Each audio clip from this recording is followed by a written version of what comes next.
Disapproval. You're in the middle of a conversation and someone asks you for something you don't want to give. Maybe your body tenses, your jaw sets, and your mouth opens up, and before you know it, you've said yes. Your brain hasn't even caught up yet. By the time you've left the room, maybe you're already resenting them and yourself. That's not people pleasing. That's a nervous system response with a name. I'm Marie Vakakis, accredited mental health social worker and couples therapist, and welcome to This Complex Life. Today, I'm talking about the fawn response, why so many of us can't say no, where this pattern comes from, and the first things to try when you notice yourself doing it.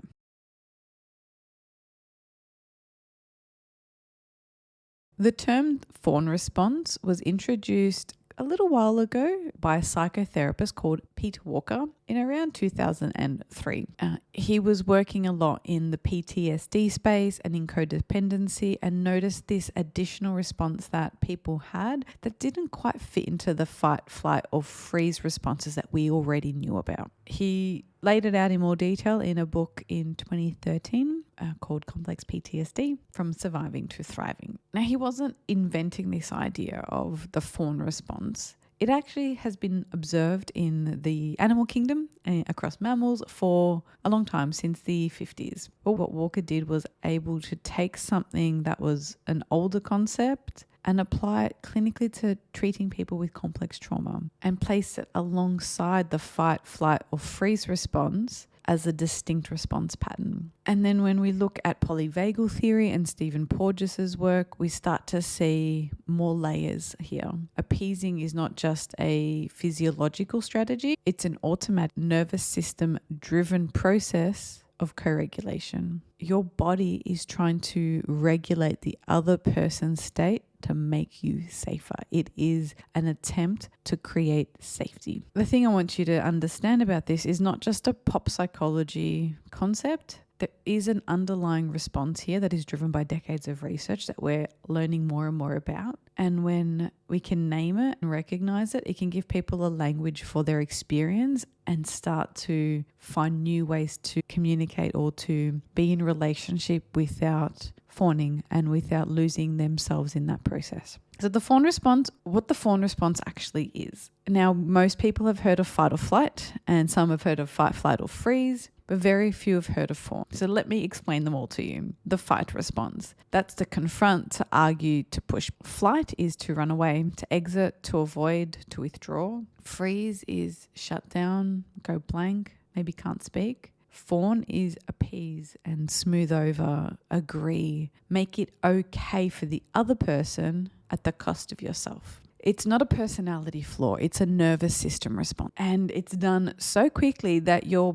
body is reacting before your brain has even had a chance to catch up. In polyvagal terms, your social engagement system is working in overdrive. You're reading micro cues in the other person, in their face, in their tone, in their posture, and you're shaping yourself to their state, all in a split second, all before conscious awareness. It doesn't look like trauma from the outside. It looks like someone being nice, being flexible, easy to get along with. And that pattern is invisible precisely because it's socially rewarding. There's a lot of benefit to this response, to being the one who comes across as easygoing and super flexible and the nice person, the nice guy, the nice lady, the super chilled, relaxed person. So it can be really confronting to think about changing that, because you think, what am I giving up? But I like being the nice person. And I'm going to talk about the distinction between being nice and fawning a little bit later. How this shows up in day-to-day life is varied. What I see in the therapy room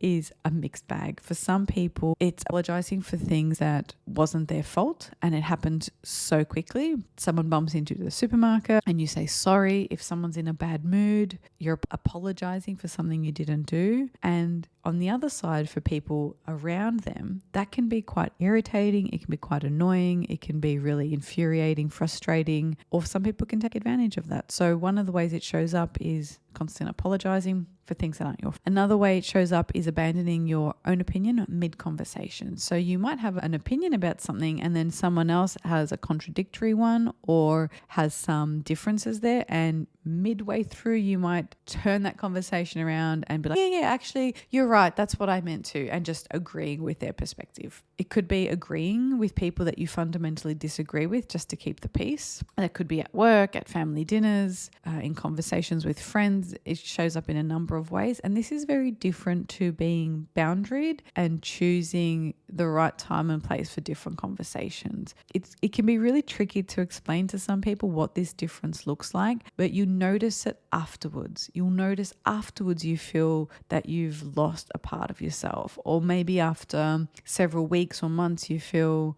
inauthentic, or people don't really know you, or resentful, like why am I doing XYZ for other people and it never comes my way? If you're starting to notice those things, and it's more likely fawning rather than a specifically chosen strategy for certain environments to have a harmonious conversation. I know there would be some conversations at the dinner table that I would avoid, and it's not a fawn response. It's because I know that's not going to give us a good family dinner or a good barbecue or a good dinner party. And so it's not a fawn response as much as a let's redirect the conversation to something a little more conducive to a good time. And one of the other ways it shows up is in kind of like a shape shifting. So sort of being one way in one room and one way in another, slightly adjusting personalities, different views, slightly different energy. Over time, this can be really disorienting where you don't know who you are anymore. We can also see some people feeling like they're responsible for other people's emotional states. And so if someone, maybe your boss or your partner, is sad or upset, you find yourself trying to like lift them up and be all jokey and maybe like poke them and prod them. Maybe you wouldn't be doing this to your boss, but to your partner. So you're trying to put them in a better mood because a part of you feels responsible for that, or seeing someone in a bad mood meant it was unsafe, that something unsafe was going to follow.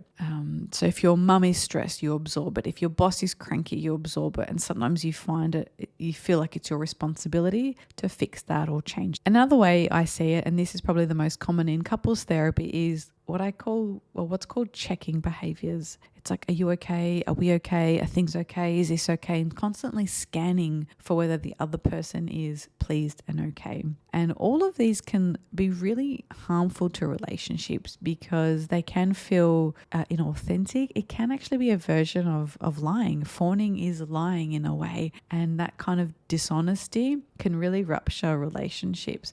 And when the other people start to respond with maybe being a bit more short or distant, it actually increases the fawn response. So in that last example, if someone is checking, are we okay? Or we're all good. And let's say that was me and I'm asking my partner, are we okay? Is everything okay? Have I done something to upset you? And they're like, fine, Marie, just stop it. Then I would think, oh my God, they're upset. See, I was right. Something's wrong. Oh my God, have I done something to upset you? What should I do? And the more I start to fawn, the more maybe irritable they get, the more maybe short they are with me, or they might snap back with something. And then that cycle just constantly repeats itself. And that can lead into more of an attachment style pattern there. And I'm going to do another episode on attachment styles very soon. Let's keep an eye out for that. But you can see how that pattern can emerge really quickly, that if someone's always checking in, are we okay? Is everything okay? Is everything fine? Are we good? That it actually makes it hard for people to be direct and clear with them because they don't know how. And so I'm going to talk a little bit about how we have those conversations later in the episode. So how this can look, and you might not notice it straight away. But say you've got a friend who says, hey, can you look after my dog? And you say, yeah, sure, no problem. And before you realize, you're like, I don't even like dogs. I had plans this weekend. And so the dog gets dropped off and he's like, this is so great. I'm so looking forward to it. And then they leave and you're thinking, oh my gosh, what have I done? I have got this fur ball in my house and I had plans and they're a little bit annoying and maybe they chew the bottoms of chairs. And so I'm going to be so annoyed because they've ruined that. And the friends message you saying, is everything good? You're like, yeah, it's fine. But slowly getting resentful. And then maybe you start thinking to yourself, why did she bother asking me? Why does she always just assume I'm going to do this? When I ask for a favor, nobody ever says yes. So when you're starting to see those resentments coming up, that's a sign that you are fawning and not sticking to your boundary. And it actually erodes trust. When you say no to something, your yes has much more value. And I know it's super hard to think about saying no to something because that person might be upset or disappointed. And that's a distinction that you need to start to learn, is uncomfortable doesn't mean unsafe. uncomfortable doesn't mean unsafe. And you can be uncomfortable when someone is disappointed that you've said, no, I can't look after your dog today. And the relationship can stay intact. And in fact, usually over time, when you say no and then you actually say yes because you can, that yes has more power and trust builds. And so learning to understand the difference between discomfort and safety are going to be huge in trying to manage the fawn response. So why this gets mistaken for being a good person? From the outside, fawning can be indistinguishable from kindness. People pleaser, being genuinely warm, they can look identical in a single interaction, but there is a difference. Culturally, we reward fawning. The easy colleague, the low maintenance friend, the accommodating partner. There are social prizes or social reward for this kind of behavior. And women get rewarded more heavily for it than men. Being agreeable is often reinforced as being feminine, being a good girl or being nice. And so there's a cultural pattern on top of the nervous system one. And fawners, sadly in a way, are often praised their whole lives for that exact response, for that trait that is actually slowly hurting them. Oh, she's so easy to be around. He's so thoughtful. She's the one that's so easygoing. That praise is a trap, and it can leave someone feeling unable to get their needs met. It can leave relationships being inauthentic. It can lead to a buildup of resentment. And for a lot of people that I see in my therapy room, they feel like they fit in but not belong, that they can kind of get through interactions and conversations, but no one really knows them and no one shows up for them. And that it's not an instant response necessarily. It happens gradually over time. It's like it slowly gets chipped away at. And there is a cost to that invisible trait. You can't fix what you can't see. And most people are carrying around this pattern and they don't even know that they do it or that they have it. They just know that they're tired and they're resentful and they can't quite work out why. So fawning gets rewarded. The obvious question here is, does it start in the first place? For most people, it starts early in childhood. It comes often in childhood environments where other people's emotions felt emotionally dangerous. And it's often negative emotions. We rarely find someone's joy or happiness or enthusiasm dangerous, right? It's usually their frustration, their anger, their anxiety, maybe their depression, maybe if they had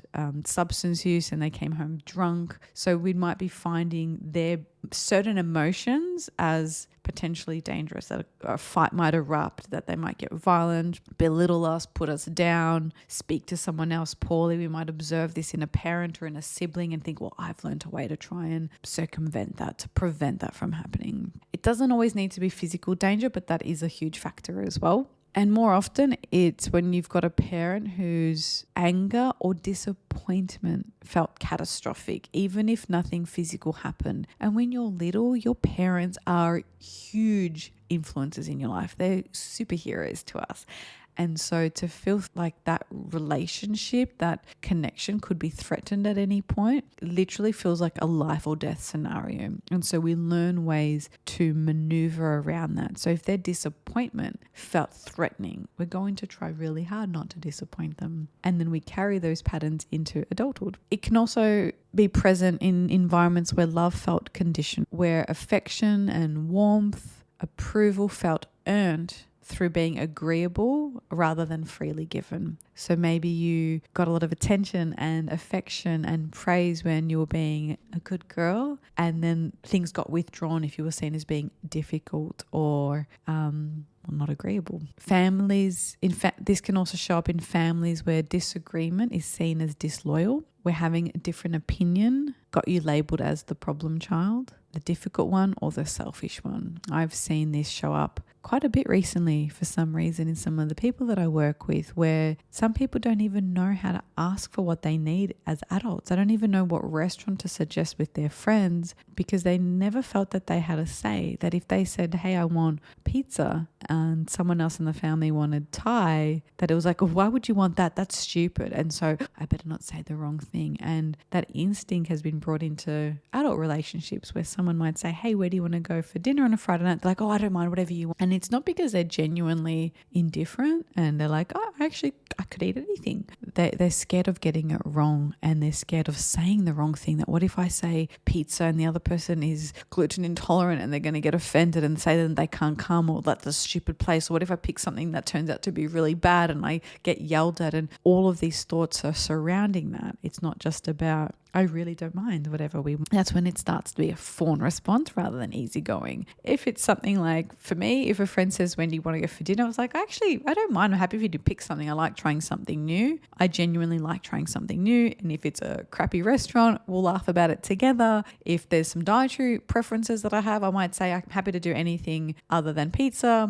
Do you want to pick something close to you? And we have a conversation about it. It's different to being a fawn response. So there is a slight difference. It's not in the words that you say. So someone from the outside might not know the difference. It's only in knowing how it feels for you. And that's the really difficult bit. So when I'm working with someone in a therapy room, we're trying to look at the effect that it has on the person rather than what the people around them might see. And so when you're questioning, shouldn't, am I going to get in trouble? Am I going to get it wrong? What if I do this? And that's a fawn response. Okay, so you can start to see the difference there. For other people, this emerges when you've had households that have big emotions and there's not a lot of space for yours. Maybe there was an unwell parent, someone struggling with their own mental health, maybe a volatile parent, a very critical parent. The child learns to scan and adjust constantly and then adapt to that accordingly. Sometimes it comes from generational patterns. A parent who fawned, who modeled it, who couldn't tolerate their own child having a different inner world, that might get repeated. And so there's so many ways that this can show up and be created. And why fawning? Why fawning rather than fight or flight?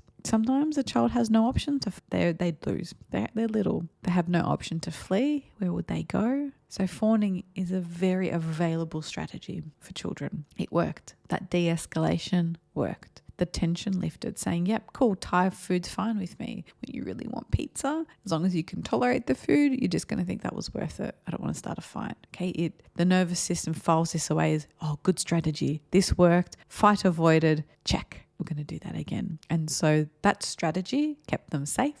And so it keeps going. So let's think of, I want to share an example now where somebody has a parent with some serious mental health issues. And even though the parent was doing the best they could with what they've got, this person learned a little bit to not have as many needs, to not ask for things. And so they didn't want to ask for anything for a treat, or if they asked for a particular present at Christmas time, it might have been seen as too expensive and their parents had made comments about not being able to afford it. So they learned to just not say what they wanted. When it came to talking about school or how their day was, they never said anything disagreeable. Everything was, yep, okay, that's fine. What sports do you want to play? Your brother's doing this. Do you want to do the same thing? Yep, sure. And so they sacrifice little bits of themselves over time. As an adult, that might show up with someone not even knowing what they like. They don't even know where to start. You might ask them, do you feel Thai or pizza? And they genuinely don't know. They have been so conditioned to look at how you will respond or how people around them will respond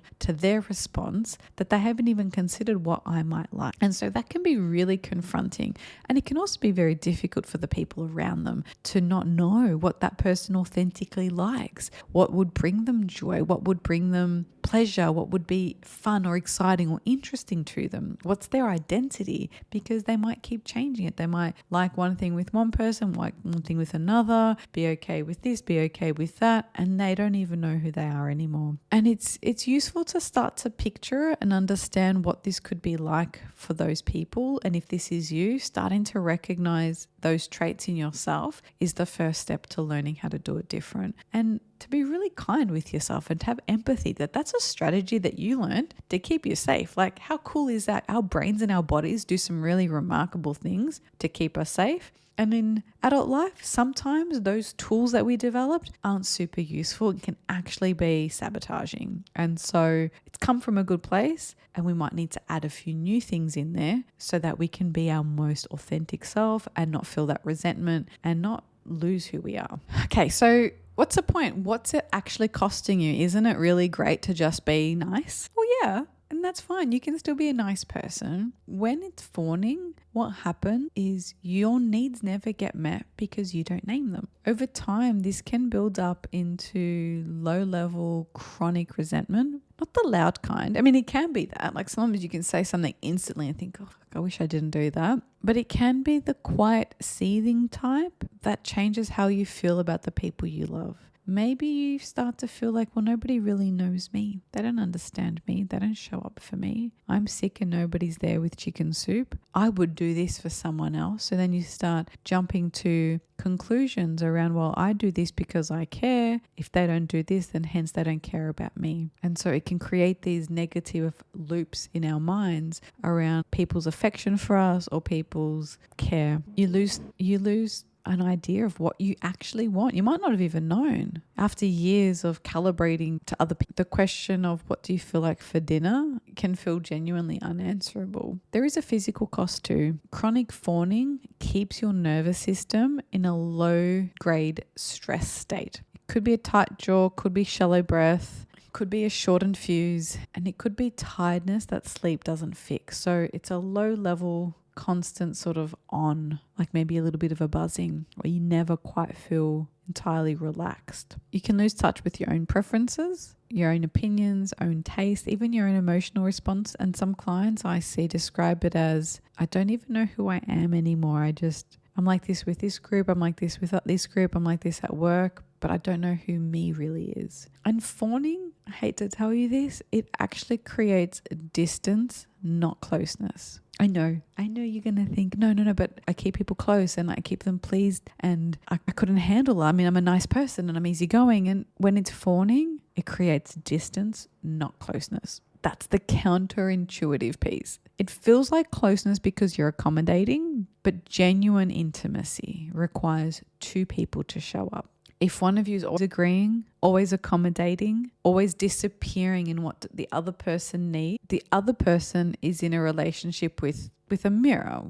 And mirrors don't make you feel close to someone. Mirrors make you feel lonely. And when I work with couples where one partner fawns, the partners of them often say things like, I don't really know you. You don't share your inner world with me. I feel lonely when we're together. I don't know what you actually think. They're wanting connection. They're wanting a difference of opinion. They're wanting to know what you actually think, what you feel, what you want, what you desire, what makes you happy. And when they don't get that, they feel disconnected. Intimacy requires difference. It requires you saying, I see things differently, or that doesn't work for me. What you did hurt my feelings, and the relationship is still intact. Fawning removes all of that, and it actually removes the very thing that closeness is built on. So what do you actually do about it? This is where I want you to start. Noticing first. You don't have to change anything. If you're listening to this and you're thinking, oh, God, this is me, I'm so glad that you've recognized that. That's a huge first step. The first step isn't to stop fawning, it's to see it happening. Notice the physical cue first. Maybe your jaw tenses, maybe your stomach drops, maybe your breathing changes, you get really shallow or hold your breath, and there's an urge to apologize or change the subject. That's the fawn response. It lives in the body before it's even entered the mind. It can be super, super quick. And it shows up as a sensation first. So try to notice those sensations. Buy some time. So one of the strategies I try and get my clients to do is to create even a pause. Okay, so 5 seconds. 1, 2, 3, 4, 5. I mean, that's excruciating for some people, but take a moment, take a breath, and try a response like, let me check and get back to you. Okay, so if your friend rings and they want you to puppy sit and you're thinking, heck no, I don't want that dog chewing the bottom of my wooden chair and pooping on my rug, just not in the mood for dealing with a puppy. Don't say, sure, that'd be great. Let me check and get back to you. Buy yourself some time. Let me confirm with my partner, or let me check my diary. Let me see what else I have on. Okay, so try and buy some time first. That's the single most useful phrase a fawner can use. Let me check and get back to you. And if it's a text message, well, you don't have to respond straight away. So you can actually just wait a little bit. If you need more time, like depending on how urgent the response is required, like if it's Friday lunchtime and someone's saying, can you help us out Friday tonight? Let me get back to you, might be within a half hour or an hour. For other bigger things, it could be a 24-hour window that you've got. Let me get back to you tomorrow, or let me get back to you by the end of the week. So allowing some time, and you have to get back to them. You can't just avoid this. You actually have to get back to them. But the first thing I want you to try is buying some time.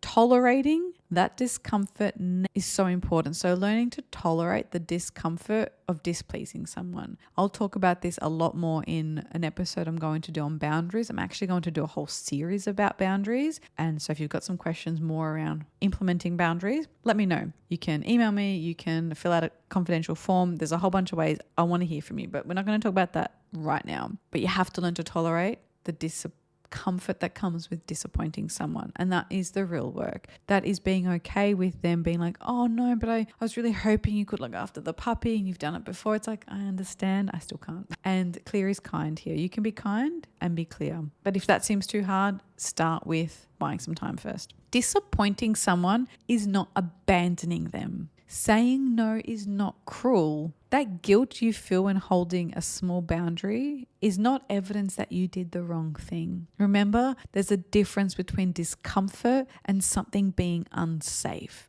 And learning the difference between me saying no and that feeling awkward or uncomfortable doesn't mean that that relationship is under threat, and it doesn't mean that that was an unsafe interaction. And I think we can confuse that. We can think all discomfort means something is unsafe and something is bad, and we can avoid or fawn or freeze or fight, all of those responses. So trying to recognize that it's supposed to be a little bit uncomfortable because someone could be disappointed, and that's okay. You don't have to fix it. They can tolerate or learn to tolerate their own disappointment, and that's not on you. So if you want to try something different, start with some low stakes moments. Don't start with the most difficult conversation of your life. Small things. When someone asks you, where do you want to eat? Say something different, like try. Instead of saying, wherever you want, saying, I wouldn't mind some Japanese food. Actually, there's a few places in the city that I'd like to check out. I saw this review in Broadsheet. Could we check it out? The pub near me does a really nice parma. Could we go there? It's close to work.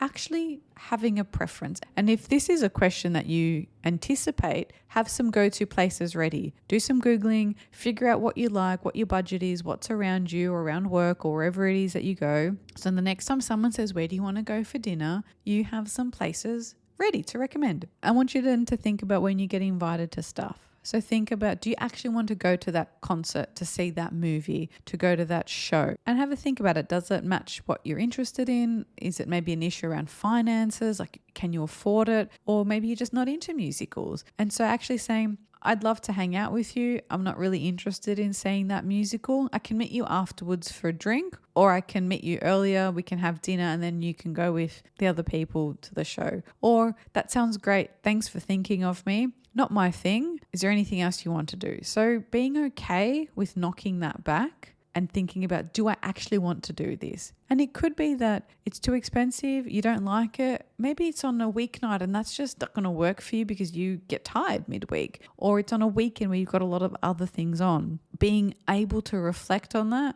and have a response ready to go is going to be really helpful. And the third is thinking about TV shows and movies. So next time a friend or a partner or a housemate says, do you want to watch this? And instead of saying sure and just being happy that they're connecting with you, saying that's not really my thing, or let's find something we both like, or no, I don't feel like watching that tonight. So practice with some low stakes environments, some low stakes examples. Practicing small, honest conversations will feel hard. The nervous system needs to start to learn a new way of responding to disagreement. Each time you let yourself be real and be authentic and your body sees nothing catastrophic happens, you teach your body a new pattern. It takes time. Think of it like rebuilding fitness. It's not just flipping a switch. You can't just go from not running to suddenly running. You start small. You might do 60 seconds of running and be pooped, or maybe you can do 1 kilometer or 2 kilometers. But if you've not run before, it's going to be a lot harder, and you might need to start with smaller increments, and you might be able to tolerate less than other people or different amounts to other people. And so learning to push through the discomfort, running's a really good example. When we think about fitness, we think about it might be uncomfortable. It's not going to feel great. We might be a bit stiff and sore the next day. And we're finding the right way to push ourselves to grow, because we do require some discomfort to build fitness, but we don't want to run through so much pain that we cause an injury. We don't want to be running to the point where we're having stress fractures and shin splints and having so much pain that it's because of an injury. So finding that balance for mental health, for communication skills, is really important as well. It's going to be hard, it's going to be awkward, and you might be your own version of, puffed out because you haven't done it before. And over time, it gets easier with practice. Practice makes progress, not perfection. Practice makes progress. So keep practicing those low stakes environments. So this work, if you're struggling to do this on your own, and it might be really hard, it's really important to find a trauma-informed therapist that can help you shift these patterns and understand what's genuinely underneath them, and recognizing what purpose they've served, what purpose this response has served, and what it's costing you, and how to do it differently. Now, I want to answer some questions that I get most about this topic. They come up in my counseling room. I've seen them on Reddit threads. I've seen it in Instagram reels, in the comment sections. I've pulled together a bunch of questions that I thought would be really helpful to answer for this episode. Is fawning the same as people pleasing? Now, this is a really common question, and the answer, there's a distinction. People pleasing is a behavior that you can see from the outside. Saying yes, going along with things, being accommodating, smoothing things over. But fawning is the nervous system mechanism underneath. It's actually what's driving the behavior. Not all people pleasing is fawning. Sometimes you are genuinely thoughtful, generous, or it could be strategic. It becomes fawning when it's compulsive, automatic, and anxiety driven. So from the outside to other people, they might not be different. The only way to know the difference is what's happening for you internally. When the yes is out of your mouth before you've even thought about it, when you find it impossible to say no, then it's fawning. And it matters because fawning is a nervous system response that needs a different type of work to adjust and to learn, and it costs you something different.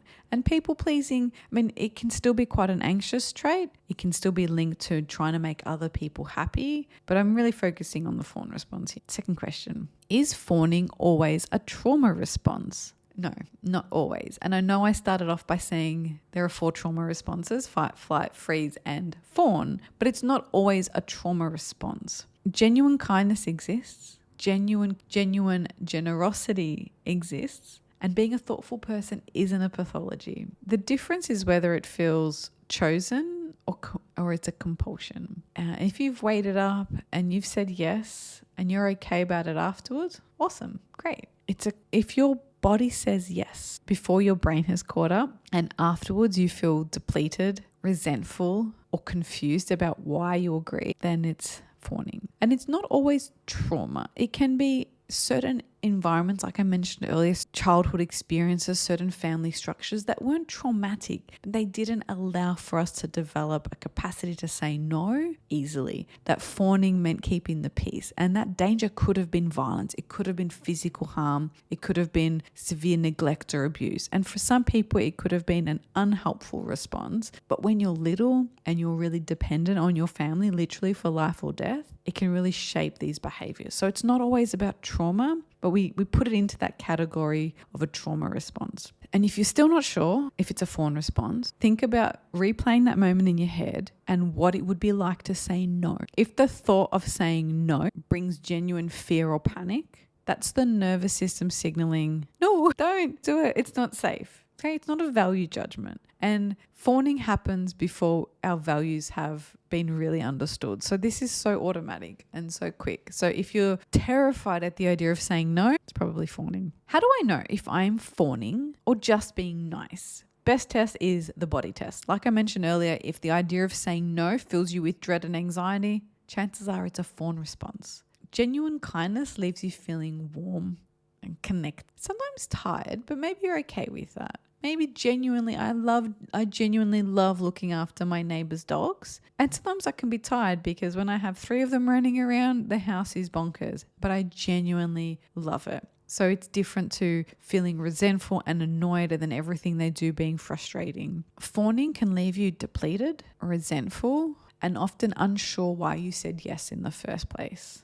Genuine generosity comes out of a place of a sense of choice. Fawning comes out of a sense of survival. Even when there's no actual threat, our body's perceiving it as threat. Another marker is who do you do it with? Fawning tends to spike around certain people. So you might not be like this with everybody. It might not be a response that gets activated in all scenarios with all people. It could be specific people, often authority figures or parents, a boss, partners, anyone whose disapproval or anger feels disproportionately scary. If you can hold your ground amongst most people, but completely collapse around 1 or 2, then that's information, okay? That tells you something about that dynamic and that relation. And the last thing to think about is how easy was it to remember what you actually wanted in that moment. Fawners often genuinely cannot recall their own preferences 5 minutes after they've actually abandoned it. Can fawning develop in adulthood or does it have to come from childhood? It usually starts in childhood, in environments where appeasing the people kept you safe. It can also be developed or deepened in adulthood through long-term exposure to unsafe relationships or environments. That can be things like abusive partners, controlling or volatile workplaces, chronically unstable family systems, caregiver roles where you're responsible for managing someone else's emotional state.